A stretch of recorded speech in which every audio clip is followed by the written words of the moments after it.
There we go. Welcome back to the channel. We got President Trump speaking live. Thank you very much.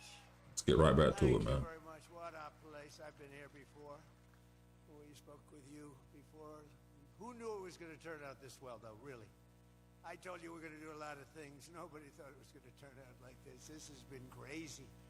But it's a true honor to be back at the Detroit Economic Club with the businessmen and women who are really the economic engine of America. That's what you are. You've become more of that since I've been in, a lot more.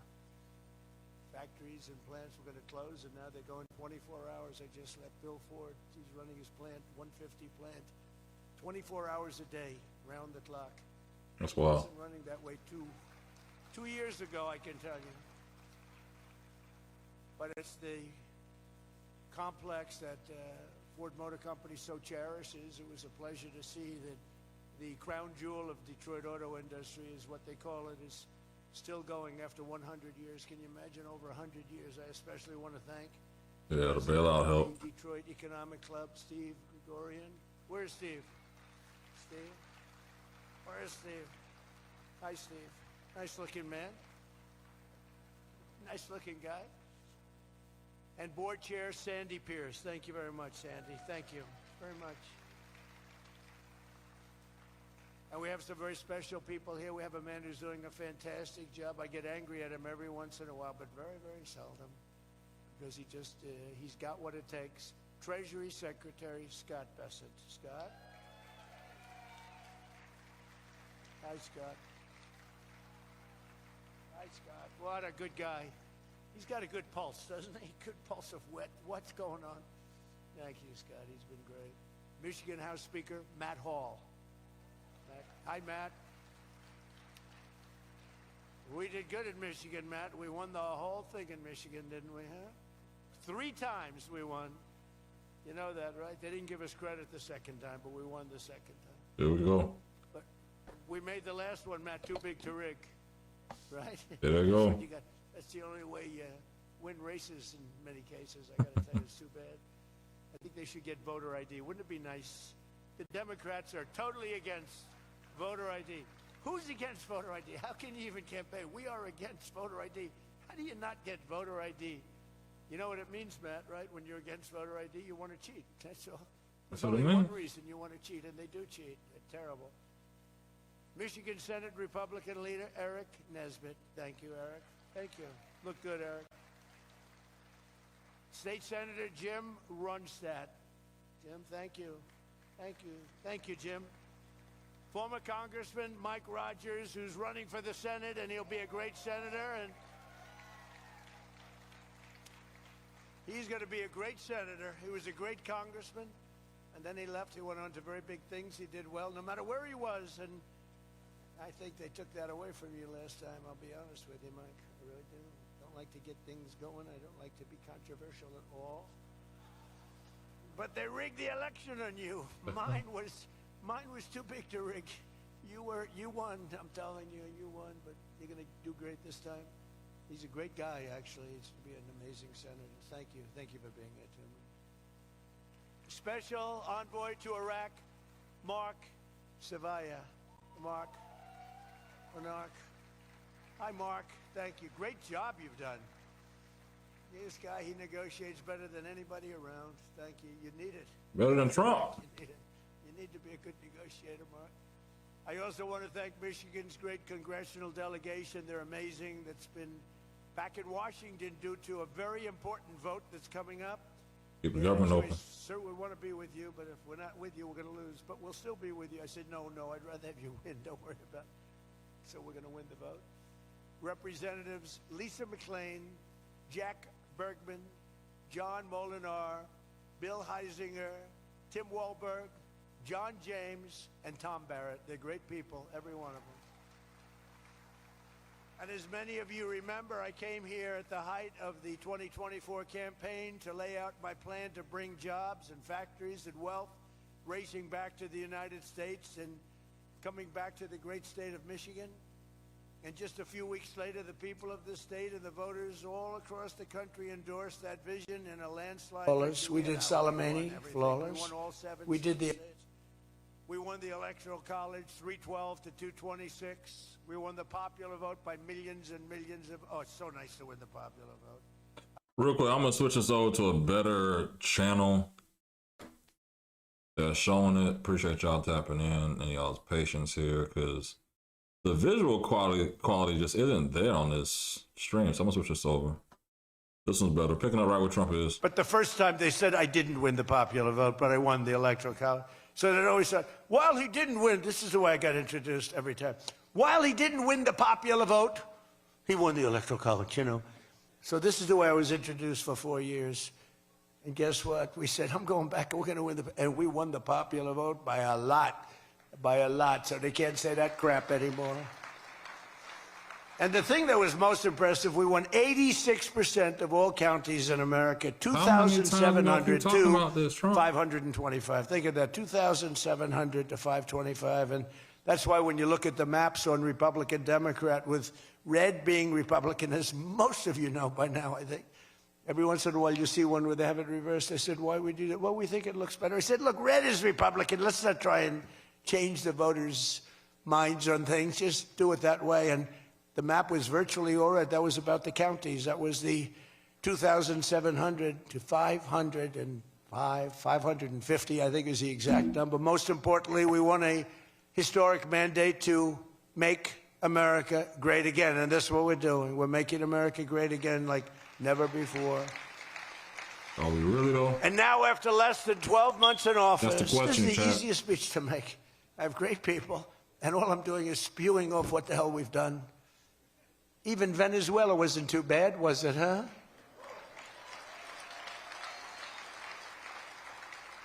But you have people, Democrats, they say, I don't know if we should have done Venezuela, I don't know. Anybody that says that hates our country, okay? That was as flawless an attack as there has ever been. And they asked us to help them. They have 50 million barrels of oil. They said, take it. It's $5 billion. That's what they said? We did. We're working with the Venezuelan people and representatives, and it's amazing. But that was an amazing situation. But we did Al-Baghdadi, flawless. We did Soleimani, flawless. We did the Iran nuclear attack where we wiped out their nuclear capacity, which would have been very bad. You wouldn't have peace in the Middle East, flawless. You say a lot of tricky We words. did them all flawless. I want to keep it going that way, too. I like flawless. Think about Jimmy Carter, the great Jimmy Carter. The man's dead. Helicopters Rest in crashing, peace. the hostages all over the place. To the president. Remember that one? Think about Sleepy Joe Biden. It's crazy. With Afghanistan. What a disaster. The most embarrassing day in the history of our country, in my opinion. Real dope. Now, after less than 12 months in office, I'm back in Michigan to report to you on the strongest and fastest economic turnaround in our country's history. It's really been historic. There's never been, we're not 12 months, we're through 11 months. We've got $18 trillion being invested in our country. The most of any country ever was 3. We're at 18. There's never been anything like this. You are so lucky I allow you into this room to even be with me. Oh, damn. I'm kidding. Damn. I'm kidding. The fake news will say Donald Trump thinks he's hot stuff. Right now, I'm feeling pretty good, though, I will say. Oh, you're so lucky to be here. That's so funny. Under our administration, growth is exploding, productivity is soaring, investment is booming, incomes are rising, inflation is defeated, America is respected again like never before, and other than that, we're not doing that well. Now, think of all those things I just said. Every single... Inflation down, growth at an all-time high, stock market every day, 48 days in a row, 48 days during the course of 11 months, we hit a new high on the stock market, all of them. 1 year ago, we were a dead country. Now we are the hottest country anywhere in the world. And that was said to me by many leaders. By almost every metric, we have quickly gone from the worst numbers on record to the best and strongest numbers, the most dynamic numbers, and an economy that is far ahead of even my optimistic. I had a very optimistic schedule, I thought. I didn't think it was, but people said it was very optimistic. Turns out to be very pessimistic by compared to what we've done. But we'll go down as the greatest in history, greatest first year in history nobody's ever had, just based on the numbers. That's what people saying, Chad. Numbers, not based on me, based only on the numbers, because, you know, All right. Rates on the numbers, These they guys say. like Trump the said. governor of California likes to say how well he's doing. California's doing horrendously, but he says that well. We base it on numbers. There's never been numbers like this. Through 4 long years before I took office, crooked Joe Biden and his allies in Congress inflicted the economic nightmare known as stagflation. How many times have you heard the word? We hit it with Joe. We hit everything. What a disaster. Meaning low growth and high inflation. How does that work? Not good. So you have lousy growth and high inflation. In fact, it's the lowest growth ever and the worst inflation in the history of our country. That is really tantamount to not having a good 4 years, right? In other words, Sleepy Joe and the people that ran the auto pen were a complete and total disaster for our nation. They were a disaster for our nation. Had they won the election less than 1 year ago, we would have been, as I've often said, Venezuela on steroids. Now I'm Venezuela's biggest fan. We're working with them, but they came down from a very high number to a disaster, a disaster. And we would have been Venezuela on steroids, and we're bringing Venezuela back, and we're going to be great for Venezuela, great for our country. We're taking in, as I said, millions and millions of barrels of oil, and now they're coming in initially on a daily basis, 50 million, and values of over $5 billion. That's in one day. Just think of it, the biggest ships in the world can take 1 million barrels. The biggest ships in the world take 1 million. We have 50 million barrels. We need 50 of the biggest ships in the world just to get it out. We're bringing it in to be refined. It's an incredible feeling. It's great. Winning is a good thing. We're going to work with Venezuela. We'll make that country very strong again. We'll get oil prices down even further. We have it down at about a 6-year low, 7-year low, but we're going to get it down further. Joe Biden gave us a colossal stagflation catastrophe, but my administration's rapidly and very decisively ended that. We have quickly achieved the exact opposite of stagflation.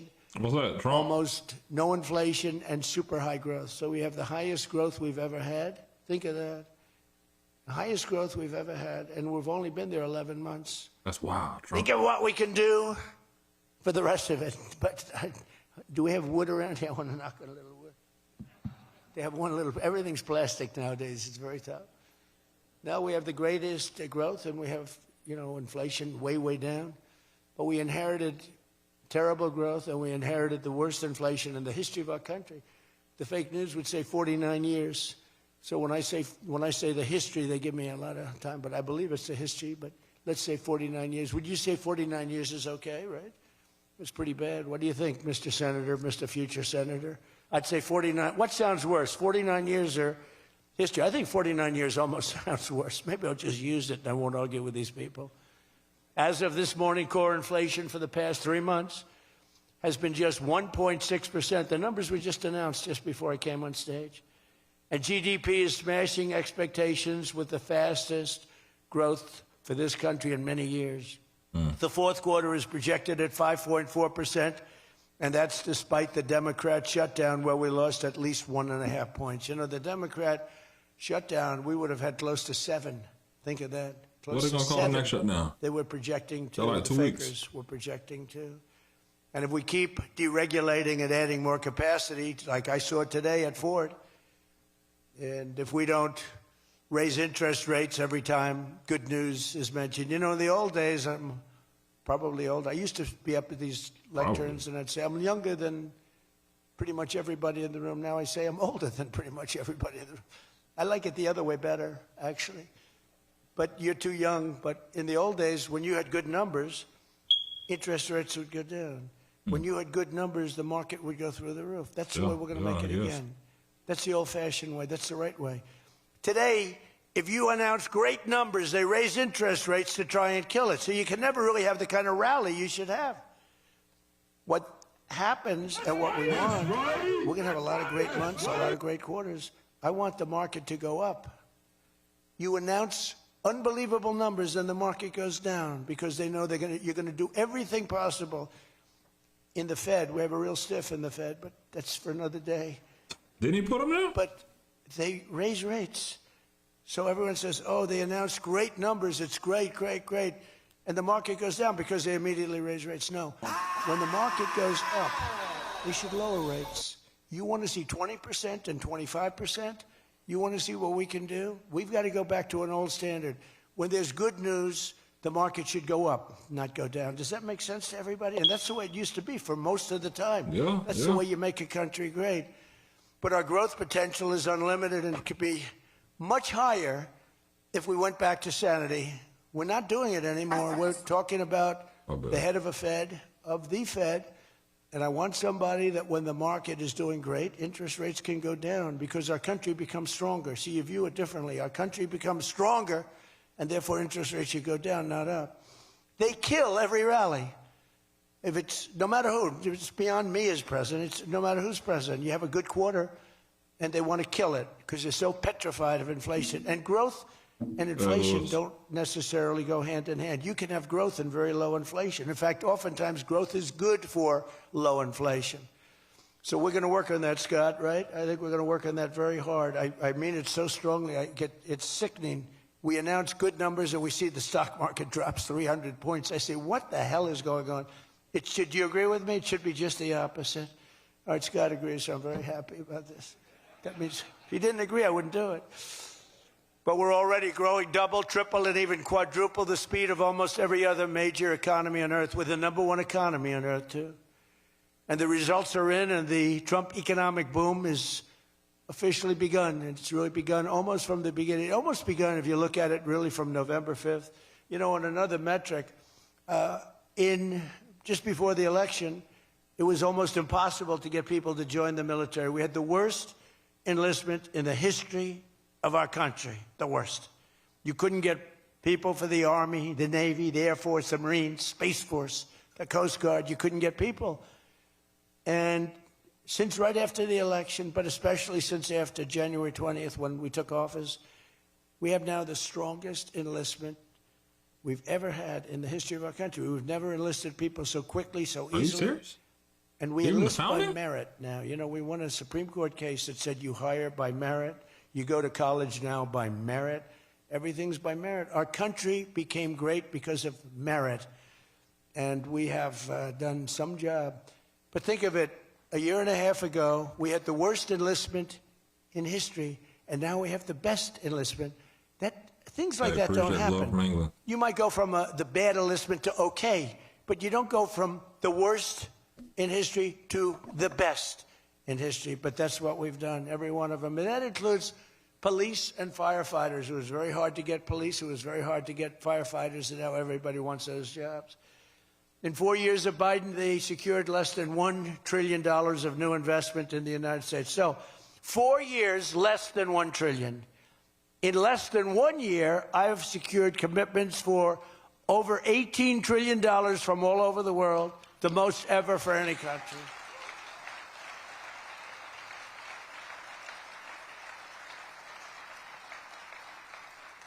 Think of that, though.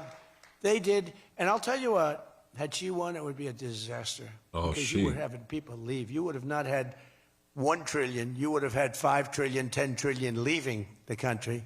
And your welfare would have doubled. When you look at what's going on in Minnesota, is that a disgrace? Is that a disgrace? But we'll talk about that. Under Biden, we had the highest trade deficit ever recorded, losing more than $1 trillion every single year. How about that? It was killing Michigan, and everywhere else in our country was being absolutely destroyed.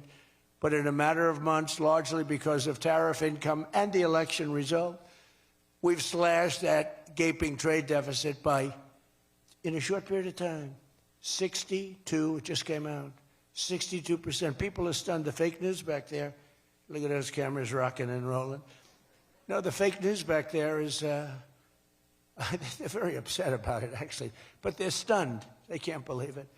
We cut our trade deficit in actually 10 months was when the number came out. We cut it by 62%. It's going to go better than that now.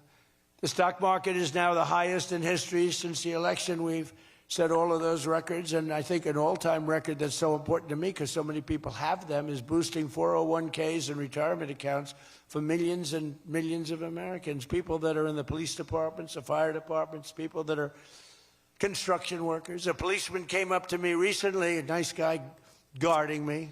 He's a perfect guy to guard me. He was a massive guy, big, strong guy. He said, "Sir, you made me look so good in front of my wife." My wife thought I was a horrible investor because every time I invested, we lost money. And we have a 401k, and I'm up like 85%. She thinks I'm Warren Buffett. She thinks I'm brilliant. She's now calling me brilliant. It makes my life much easier. I love my wife much more now. She calls me brilliant every time. Poll in the chat, y'all. I said, "Don't worry, you're going to do even better for the next 3 years." Trump talking about the election. But one of the biggest reasons for this unbelievable success has been our historic use of tariffs.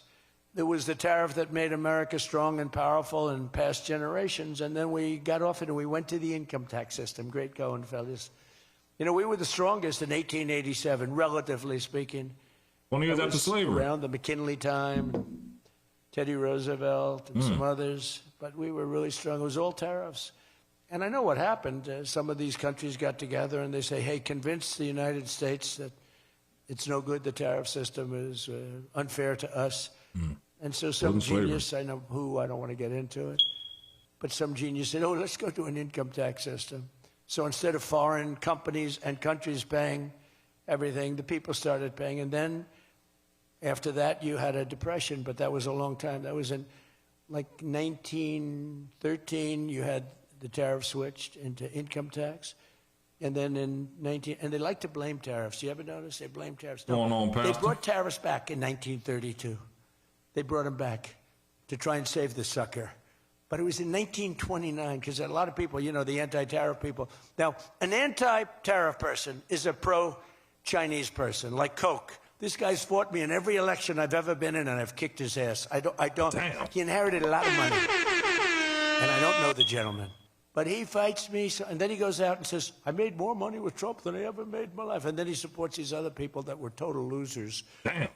Gives them a lot of money, but he made more money. Everybody makes money with me. I always make money for people. Now it's tariffs that are making money for Michigan, and the entire country is stronger and safer and richer than ever before. Richer. Outside of that period of time. No, if they had what was called the Great Tariff Act of 1887 or something like that. And it was a great group of people like yourselves. They picked really smart people to sit on a committee. They had so much money, they didn't know what to do with it. And they wanted to have the money given away. You know, we built the Panama Canal out of tariffs. We did a lot of things. Panama Canal was the single biggest investment, relatively speaking, that this country's ever made. Would be the equivalent of trillions of dollars today. And Jimmy Carter gave it away for $1. Oh. It was also the most profitable thing ever built. In other words, like buildings or casinos or anything, the most profitable thing ever built was the Panama Canal. And brilliantly, Jimmy Carter thought the country of Panama should have it, even though we lost 36,000 people to the mosquito. You know that, right? To the mosquito and a certain snake, which was not a very nice reptile. I don't have to change the battery. Brutal reptile. You got bit, it was over. It was just say, bye-bye, everybody. I ain't fixing shit. We lost 36,000 people. Malaria, the mosquito. I love the comments, baby. And he gave it away for $1. Well, at least we got $1. That's better than most of those guys do. We got $1 for that. Most expensive thing ever built, most profitable thing ever built, too. Makes so much money. Every prediction the critics made about our tariff policy has failed to materialize. The evidence shows overwhelmingly that the tariffs are not paid by American consumers, that they're paid by foreign nations and middlemen. And Scott went over that with us before. And they're paid by middlemen. They raise the thing. Countries get involved. They pay them because otherwise they won't have companies. They won't be viable. And we're the big beneficiary. Once again, the so-called experts were 100% wrong and Trump was right. People of Michigan were 100% right. You elected the right guy. Have you had the other person, everybody? We wouldn't even be having a meeting today, probably. There'd be no meeting. The Economic Club would be saying, like, "Man, we're doing bad. It's going to be awfully tough to get people to show up. This is going to be tough," the chairman. "This is going to not be a good day for us. We don't want to have, let's cancel the meeting immediately." The Trump tariffs have delivered us trillions of dollars of new investment, unprecedented new partnerships on minerals, rare earths, defense, and artificial intelligence, and historic levels of foreign military sales. You know, you have the Supreme Court now going to rule on whether or not we can use tariffs. Can you believe this? A case brought about by people that are China-centric. Foreign-centric, but China-centric. I wouldn't want it if I was China either.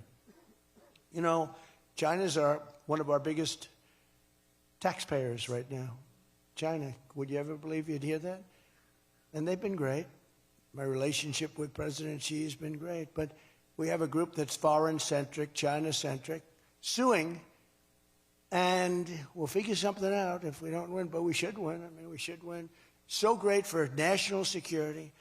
I ended 8 wars. Think of that. 8 wars. And without trade and tariffs, you wouldn't have been able to end any of them. But they brought hundreds of billions of dollars pouring into the United States Treasury, helped curb inflation, and helped cut the federal budget deficit by a staggering 27%. And that's only for a short period of time. The number's much bigger than that when you add in the full year. Mm-hmm. And I've told people I got into a lot of trouble because of the fake news back there. I told people, I said, tariff is my favorite word. I said, my favorite word of every word is tariff. I've loved it for 40 years. I came here many years ago. Remember, they said I didn't come here. Then they found out I did. I got an award. Sam, what up, baby? In Detroit, in Michigan, many years ago. And still have it. They said it never happened. It did happen, turned out. I didn't notice any apology. But all I did was talk about you're losing your car industry. This was long before I ran for politics. They said you're losing. I said, why are you allowing these foreign nations to take your car? You know, you lost 57% of your car industry. The good news is you're getting it back. But I said, why aren't you using tariffs? I've been very consistent, I will tell you that, for years and years. Even as a private businessman, for years I used to, because I get, for whatever reason, a lot of publicity always. I don't know if that's good or bad, but it happens. And I talk about the importance. But I said, we're streaming live on TikTok too. Tariff. Yeah, finally added TikTok studio to in the whole dictionary. There's no word. And I took a lot of heat. They said, what about your wife, your children? What about religion and God? What about Jesus? So I said, all right, it's my 5th favorite word. And since then, I've been fine.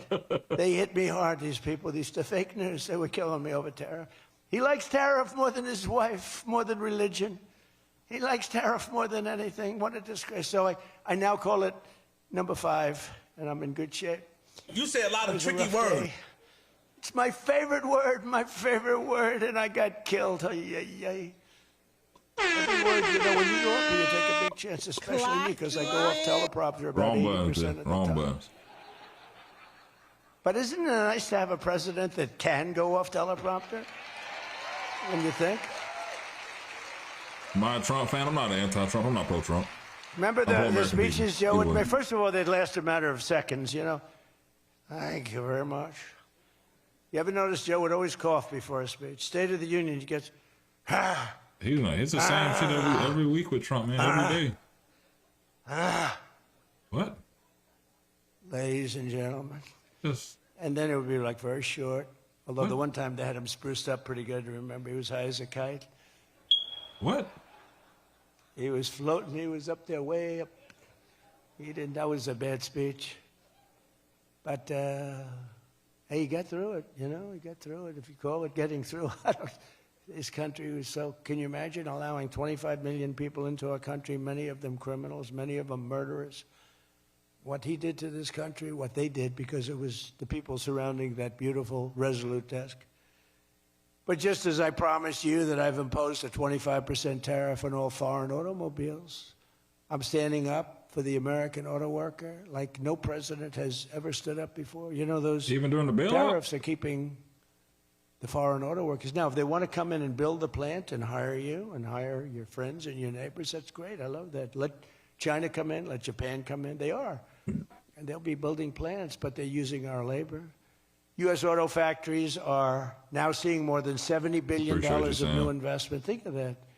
They were leaving. They were all going. They were going in the opposite direction. Now they're pouring back. It's the greatest. Nobody's ever seen anything like it.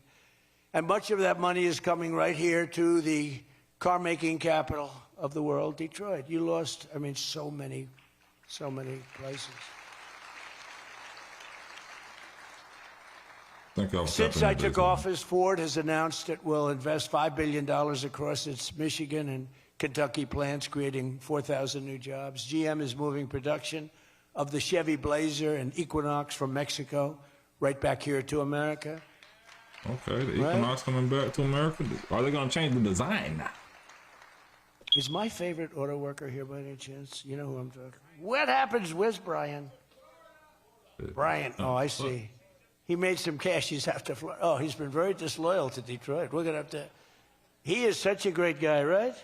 Man, that guy fought for me when it wasn't the popular thing to do.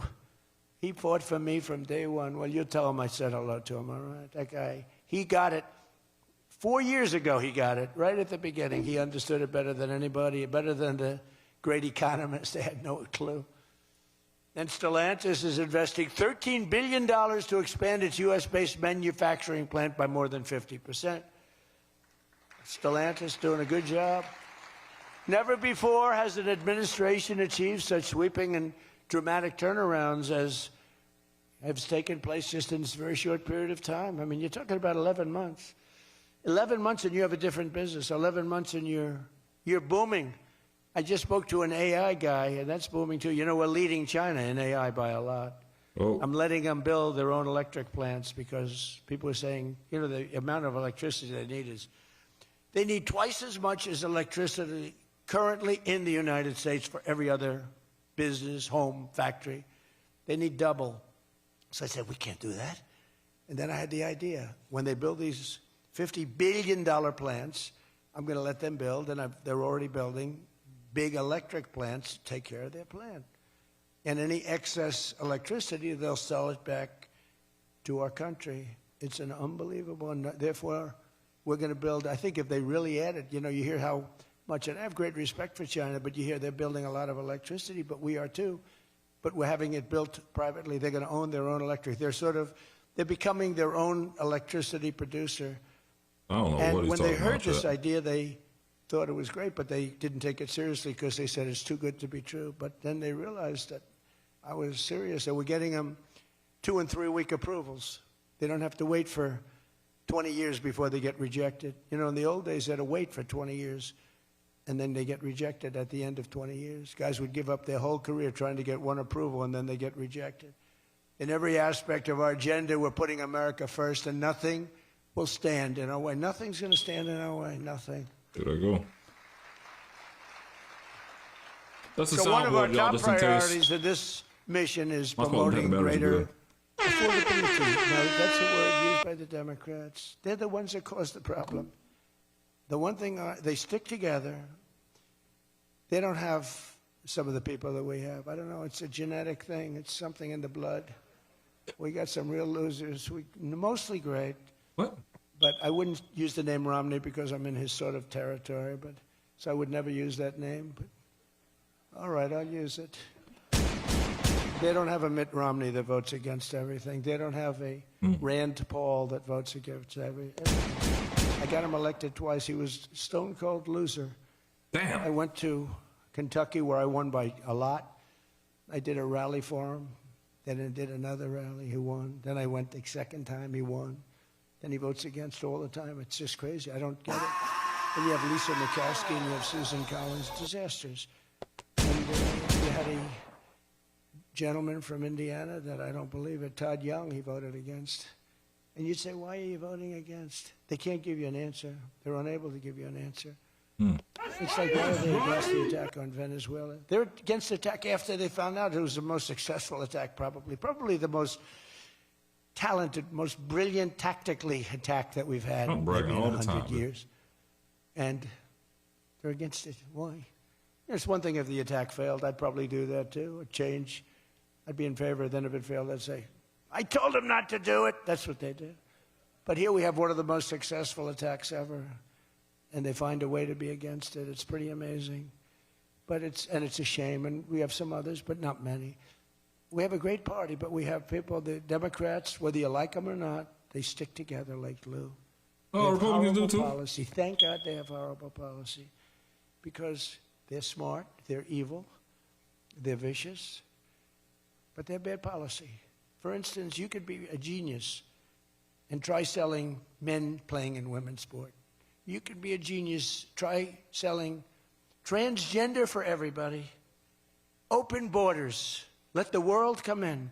Let the world's prison population come into the United States. Every time, Trump. You say a lot of tricky words. Trying to get out of Chicago and Every Minnesota and time. these places.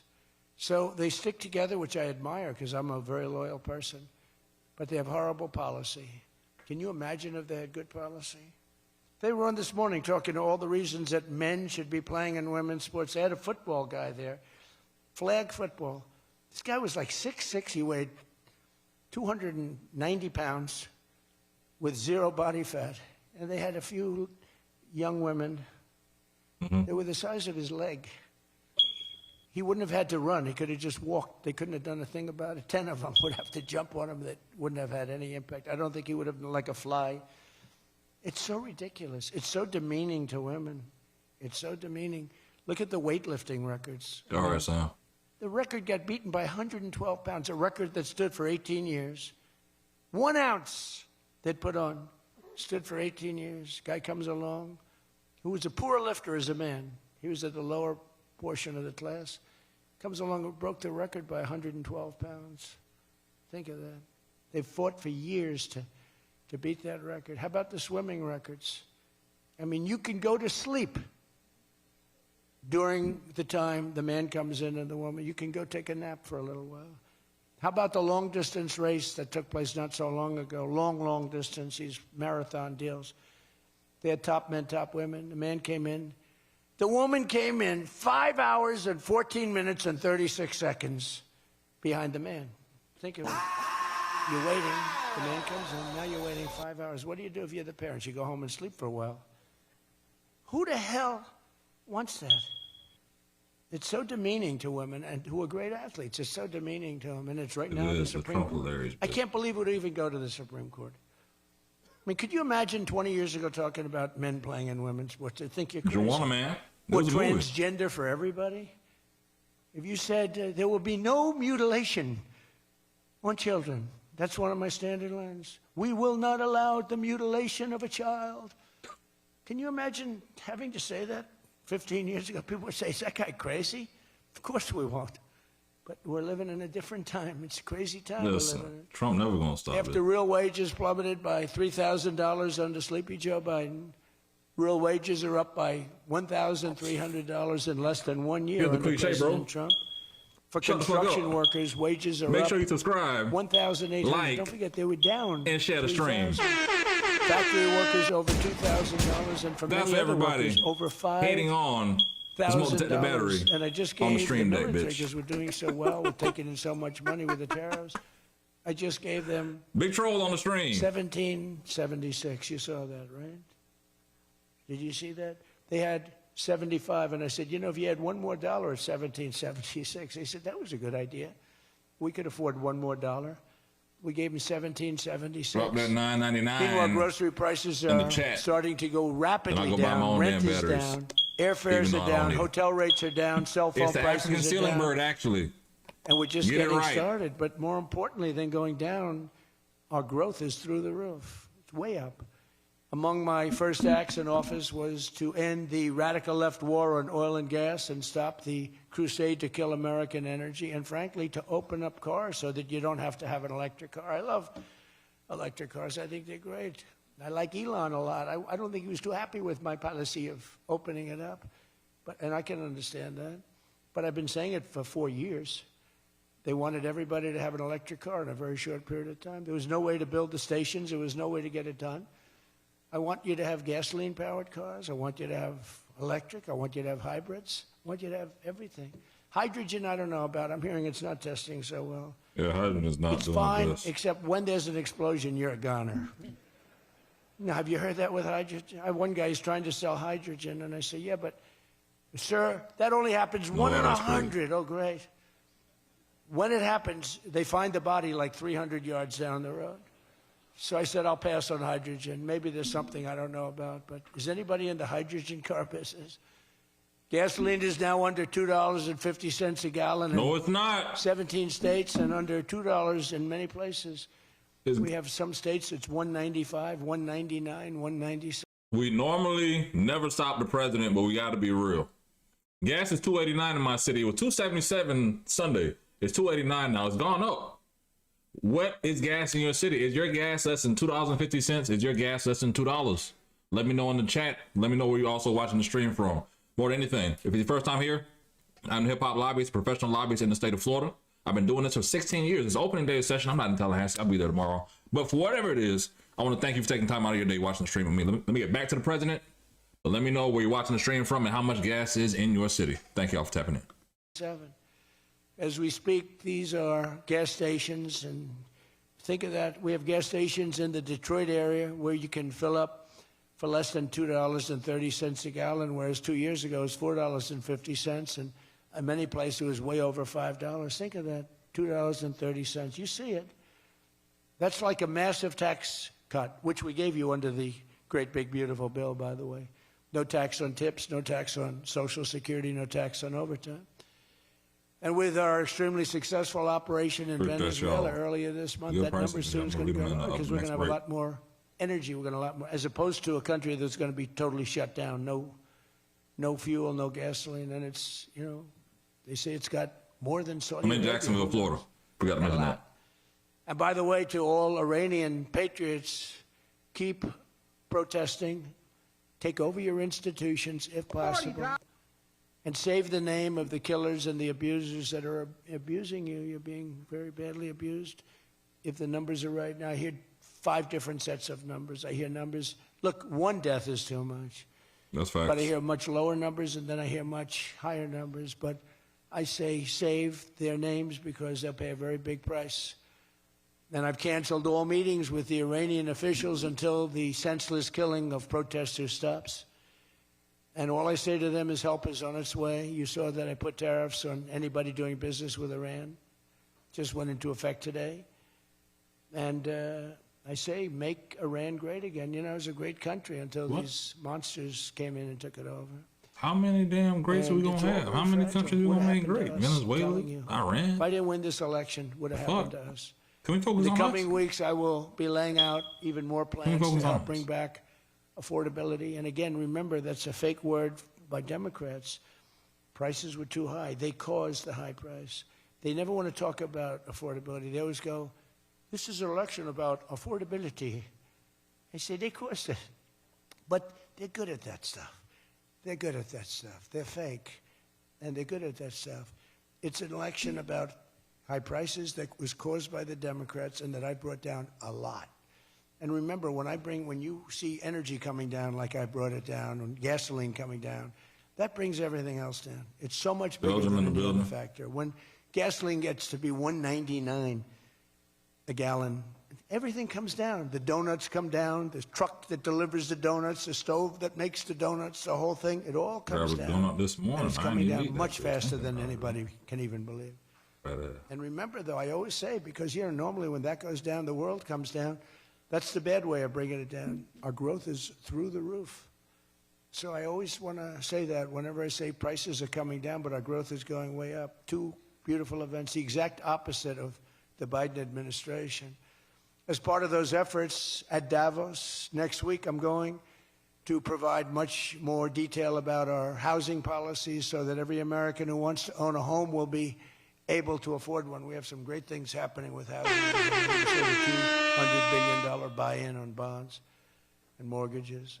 This will include a ban on large institutional investors buying up single-family homes all over the country and making it impossible for people to buy a home.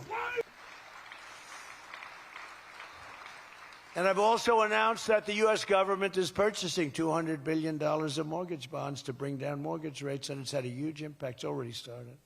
And just last week, the average 30-year mortgage dropped below 6% for the first time in many years.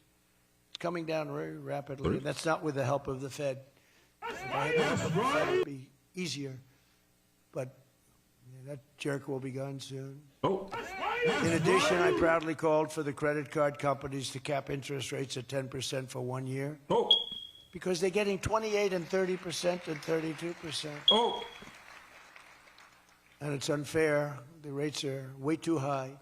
To provide further relief to hardworking Americans, we'll also be confronting one of the biggest factors in driving up prices, the monstrosity known as the Unaffordable Care Act. Here we go. You know what that is?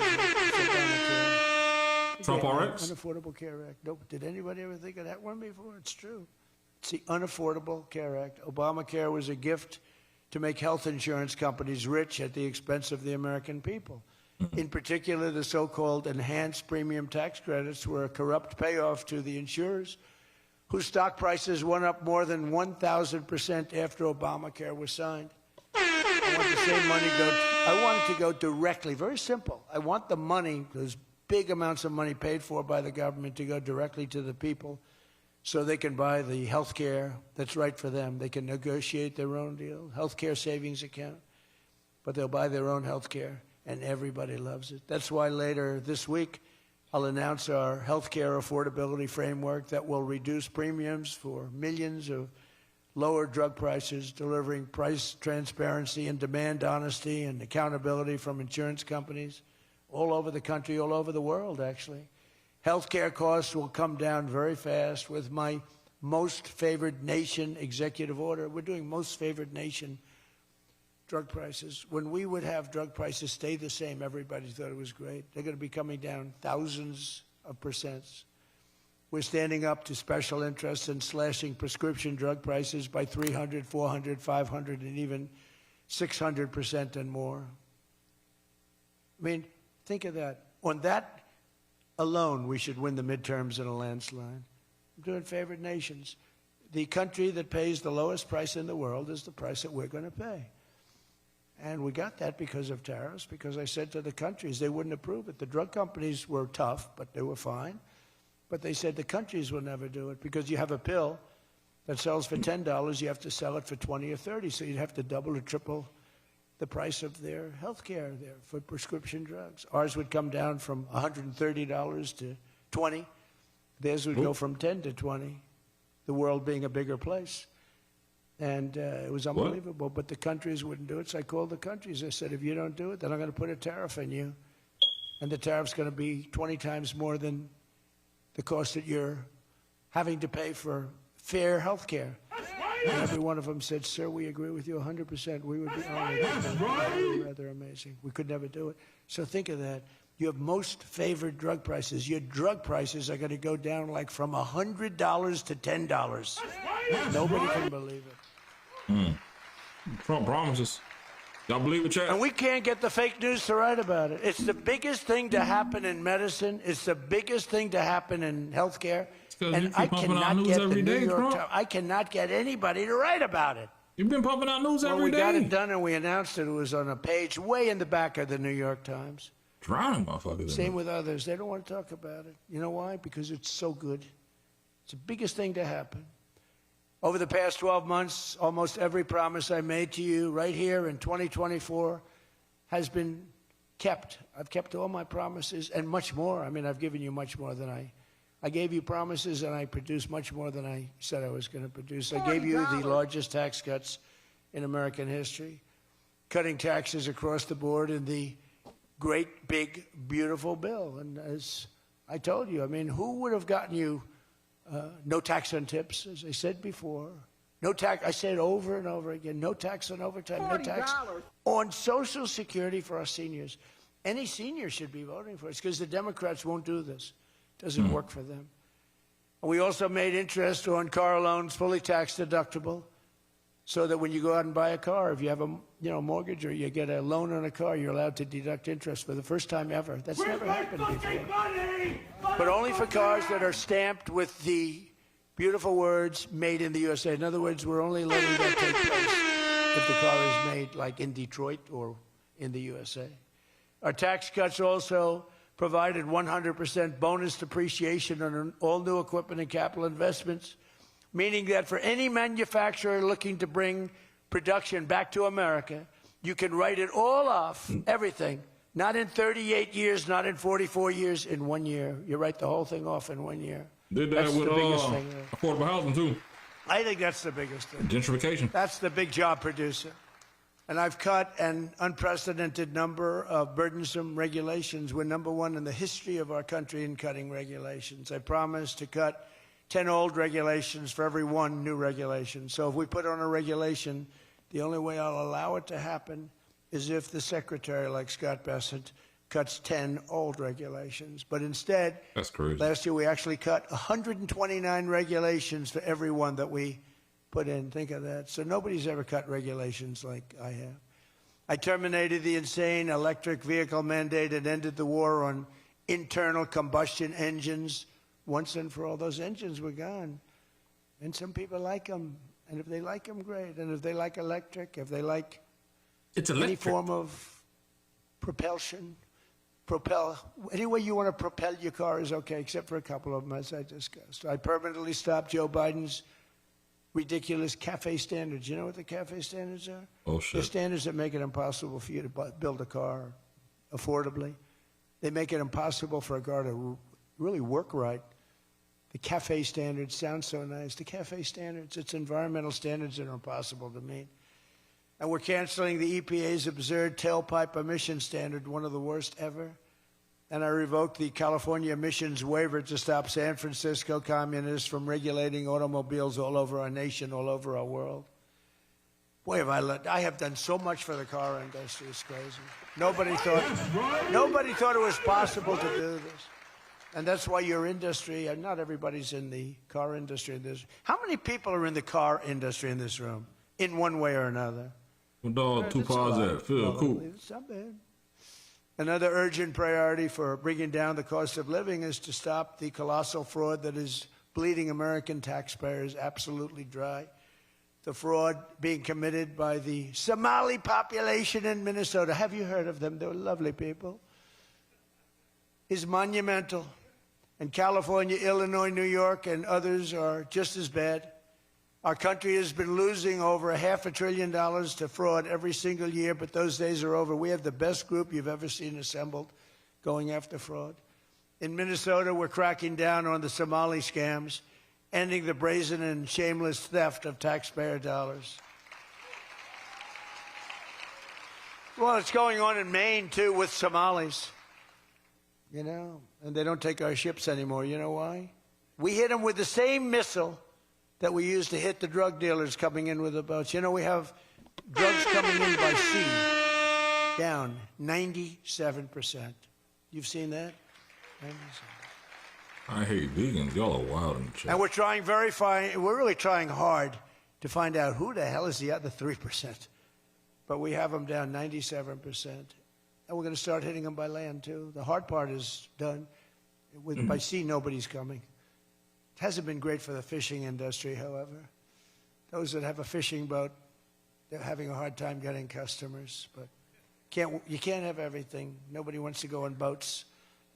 Nobody wants to go like 25 miles an hour. When you see a boat with 5 engines on the back of it going 65 miles an hour, and it's loaded up with hundreds of bags that you see cellophane with white, typically it's not fishing.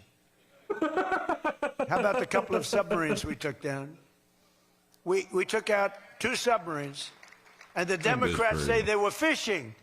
No, they were submarines. They were actually, they build a very fast, it's a drug-carrying submarine. They have a lot of money. And we took them out, and the Democrats claimed that they were fishing. We shouldn't ruin people's beautiful fishing journey. It's unbelievable what we have to go through. It's really a shame, actually. We froze it all, children's payments to those states that we're talking about, and we will now require proof of attendance in order to receive federal funding for child care or any of that. How about all these child care places in Minnesota where there is no children? They go there, they get paid millions and millions of dollars. The biggest operation in all of Minnesota had no children. And we pay millions of dollars. They're scammers. They're scammers. They always will be. And we're getting them out, and we're not going to pay them. We're not going to pay Minnesota. Right, Scott? We're not paying Minnesota any more money for any of that crap. It's a big scam. It's a giant scam run by an incompetent, crooked governor. He's an incompetent, crooked guy. And also, we're freezing any and all welfare payments going to illegal immigrants that will start effective immediately. So when illegals come into California, Gavin Newsom, they come into California, and they send us bills for people coming in. We're not paying it. So we're working on that very strongly. Just don't pay it. As Nancy Reagan would say, just say no. You remember Nancy Reagan? Just say no to drugs. It's a little more difficult than that, I guess, right? But just say no. Additionally, from this moment forward, if you're on public assistance, like almost all Somalis are, did you see where 94% of them are on public assistance? That's crazy. You can't wire money out of the country back to your bank account from where you came. But more importantly, we probably aren't even going to give them the money anymore, the money going to them, because of the tremendous abuse and probably illegality being perpetrated on our country. We're not going to give them the money. We're not giving them the money. It's massive numbers of people are scamming our country. You know, they came from a place with nothing, and they come here and they drive around in Mercedes-Benz. You know, the Mercedes-Benz dealers do well in that area of Minnesota. Can you believe it? They have nothing. They get welfare payments, and they have Mercedes-Benzes. That's crazy. It angers me so much. But we're going Doesn't people buy their car? This was done under Biden and Obama, very much under Obama. It all started under Obama. And we just can't. We've got a great country. We're not going to screw it up. But this was one of the great scams ever. They have the same thing, Somali in Maine. It must not have been here when Bush was president. I never saw that happening. But in Maine, it's really crooked as hell, too. But it's not just Somali. Or George W. It is them, but it's not just. There are many other places, many other people. The whole country, if we stop this fraud, this massive fraud, we're going to have a balanced budget. That's how much money you're talking. We'll have a balanced budget without all the growth I'm talking about. And then you add the growth, we got one hell of a country. We're giving 90-day notices to places like California, Scott. Right away, we're going to send out that notice. Who would bill the federal government as people poured into the state to send those people back, because no country can afford to do it. No country can afford to take in millions of people, pay for their education, their health care, their hospitals. You just can't do it. And we all have a heart. You can't do it. But many of those people are murderers. They're people released from jails, prisons, mental institutions, insane asylums. They're people that are drug dealers. They're addicts. Additionally, starting February 1st, we're not making any payments to sanctuary cities or states having sanctuary cities, because they do everything possible to protect criminals at the expense of American citizens, and it breeds fraud and crime and all of the other problems that come. So we're not making any payment to anybody that supports sanctuary cities.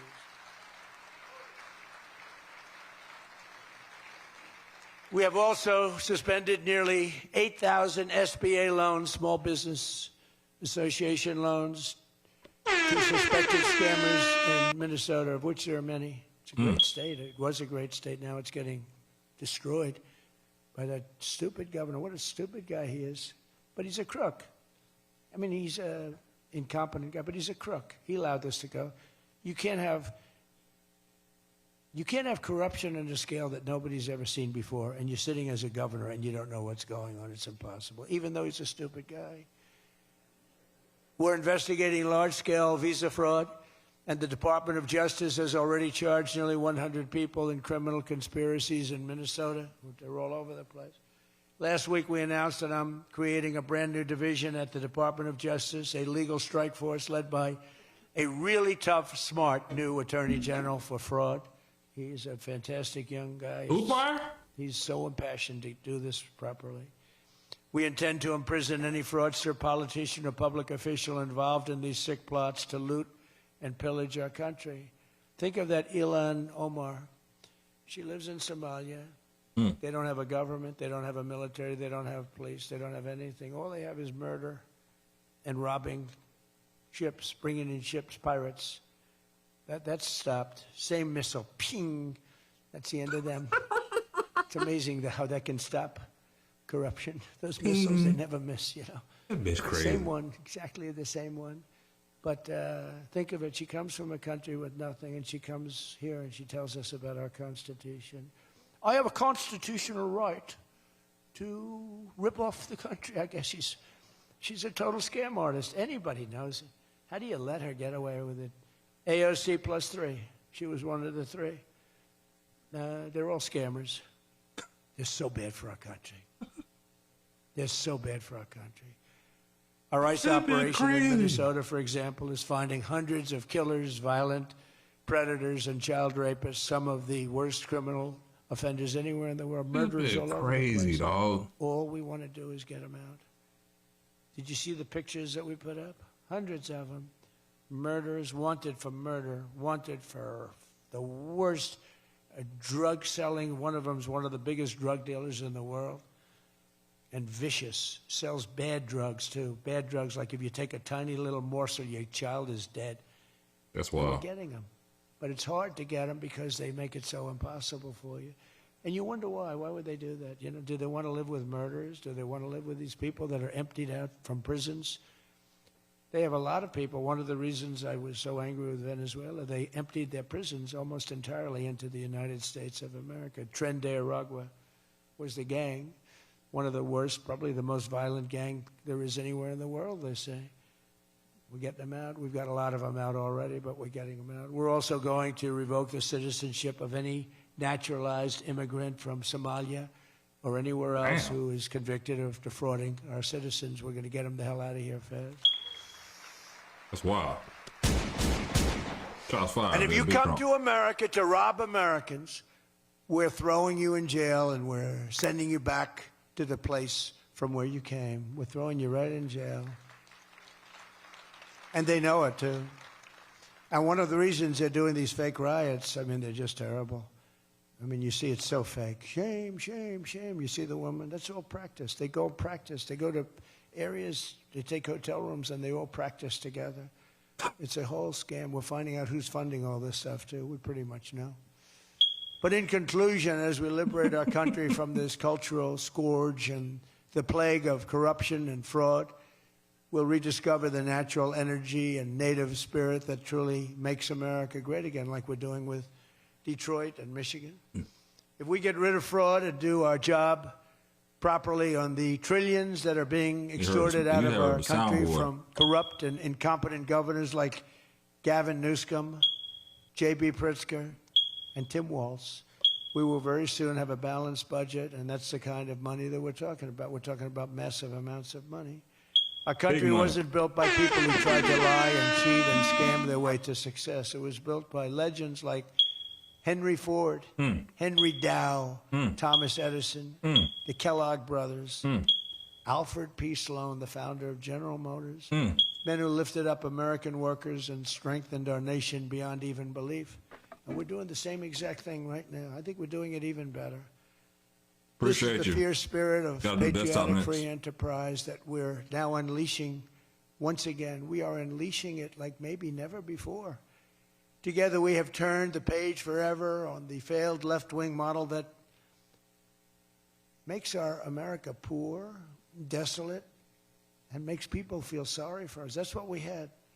We had a country where our leader was laughed at and our country was scorned. We had a country that was laughed at. They laughed at us. 2 years ago, they laughed at us. They thought we were fools. They thought we were stupid people. Now we're seeing that they're not the smart ones. We are. But we have a great America, and we're going to enrich it. And foreign nations, foreign migrants, criminal fraudsters, and corrupt politicians are not going to play a role anymore. They're going to be in jail. Under the Trump administration, we're reclaiming America's dignity, rebuilding America's wealth, and we're putting the productive, hardworking American citizen at the center of every single thing that we do. They were the ones that built America, and they will build it up again, and that's what they're doing at levels nobody thought was possible. So today, after less than 1 year, our border is secure. Remember, they talked about the border, how bad? In 3 weeks, I didn't go to Congress. I said, secure our border. And they did. Remember Biden, he said, I have to get approval from Congress. Had nothing to do with Congress. That bitch said what? Respect. What did he say, Our spirit Trump? is restored. Inflation is stopped. Wages are up. Prices are down. Our economy is booming like I think you'll see soon, like never before. Our military is strong, unprecedented. I rebuilt our military in my first term. Our workers are thriving, and our auto industry is returning to the country where we all began and where it all began, and frankly, a country that we love. You say a lot of tricky States words. is winning again, and we're rapidly making America and the great state of Michigan greater and more prosperous than ever before. I want to again thank the Detroit Economic Club. You do a fantastic job, so respected. God bless you, and God bless America. Thank you very much, everybody. Thank you. Hold on, music before YouTube hits me. YouTube done caught me 2 or 3 times listening to Trump music and flagged me for including it. Listen, I want to thank y'all for tapping in. Trump said some wild things today. As always, one thing I will say respectfully, collectively, I'm tired of hearing the same thing. Every speech is the same attack on Joe Biden. Now we're going back attacking Jimmy Carter. We're talking about all the things you had to fix. Oh, big Trump dancing.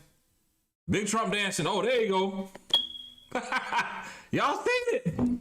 Big Trump vibing. But collectively, we've heard this story for the past year. And I completely get the fact of Trump wanting to continue to tell people what he's accomplished, what he had to do, but it gets kind of old. Everything is something new. And I think that part of it, he said something earlier today on this speech about, oh, you know, the media's not writing about this because every day you have a new headline, bruh. Nobody expected 2 weeks ago for you to snatch up the dictator in Venezuela. Nobody expected that. We're waiting for Diddy to get a pardon, essentially. You know, if it happens. I'm not saying I want it. I don't. Actually, but it's like, damn. What do you mean you done snatched up Maduro? What do you mean you want to take Greenland? And other countries and leaders need to be put on notice that you ain't fucking off. I get it. But either way, I got to get back to work out and run some errands. I want to appreciate and thank every single one of y'all tapping in with stream with me today. We had over 55,000 of y'all, over 700 of y'all still with your boy right now. Guess what? If it's your first time here, before I log off, I am a professional lobbyist in the state of Florida. I am known as a hip hop lobbyist. I've been doing this for 16 years now. It's my 16th legislative session. Florida's legislative session started today. Ron DeSantis' last year in the Florida legislative process. You know what? Hey, real quick. Give me 2 claps and a Ric Flair. Ron DeSantis is almost gone, but he's still the governor now, and we have a heated governor's battle happening here. But regardless of the fact, I'm not going to stay and switch the subjects because we've been talking about Trump, but I am going to ask you to go ahead and like, subscribe, join the channel, join the community, because last year, April, we had over 400 subscribers, just less than 400. We've grown. We were supposed to hit 10,000 before the year ended. I've been inconsistent, but my apologies there. But you're here with me now, so I appreciate every single one of y'all. Go ahead and hit that subscribe button. Make sure you hit the notifications. Tap in next time we go live. We're not plan to go live tonight. We will be back here 9:30 tomorrow. You can catch me online. All social media platforms are Hip Hop Lobbyists. That's Instagram, that's Twitter, that's Facebook, that's X. So, you know, Twitter is X now. Regardless, thank each and every one of y'all. Over 55,000, over 600 of y'all still here with me right now. And just know, all I ask